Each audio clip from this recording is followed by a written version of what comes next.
Good afternoon, ladies and gentlemen. My name is Nemeko Obiariri. I don't know who coined the tag toilet elites. In Nigeria, we have predominantly elites that can actually be called toilet elites. They are elites, they are toilet elites because they don't have a mind of their own. They are toilet elites because they are slaves, even to their greed, slave to their minds, and slave to themselves.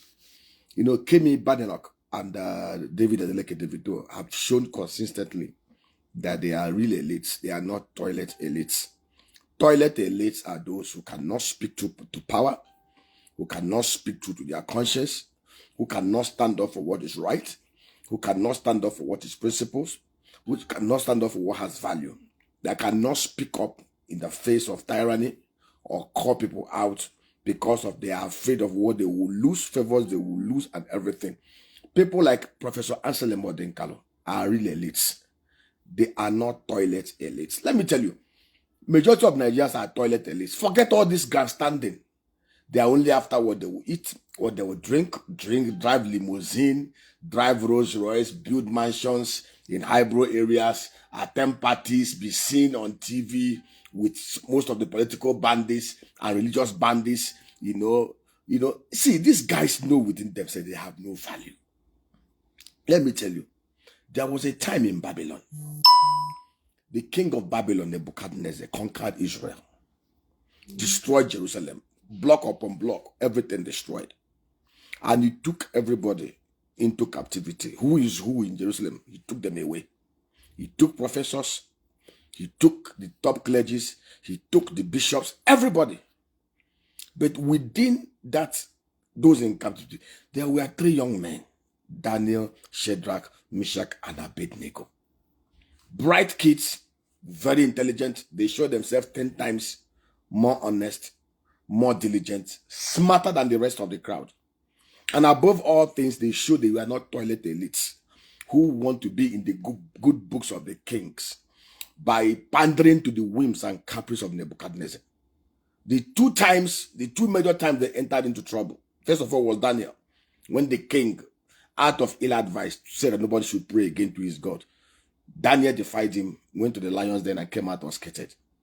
The second time was Shadrach, Meshach, and Abednego, when based on ill advice, like most of the political bandits today are ill advised, because the elites, who are real elites, that should stand up to them and tell them the truth, are toilet elites, who are cowards, who are shameless, who have no values, who have no principles. You see, people think that the value or the worth of a man is the billions you have in your bank account, or the mansions you live in, or the private jets you fly in. You are useless as long as you have no principle, you have no self-worth, you have no dignity.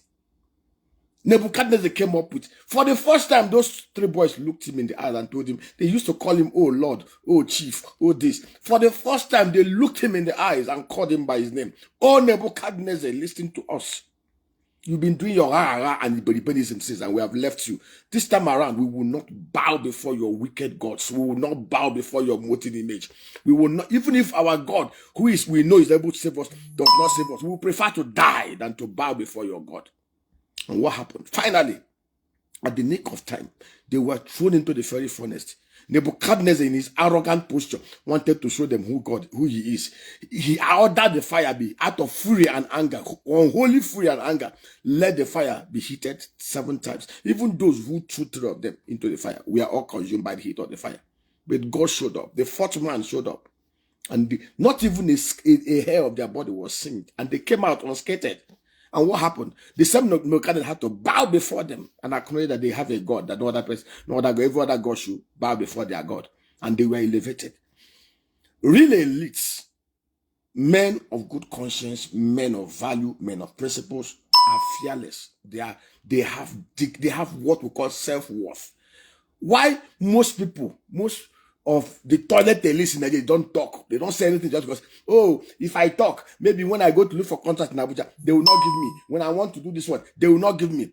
These are people that you would think are so valuable in their lives. These are people that even at their current state, they will not go hungry. But because of their greed, because they have no values, they are unscrupulous, they have no principles, greed, they have no self-worth, no self-value.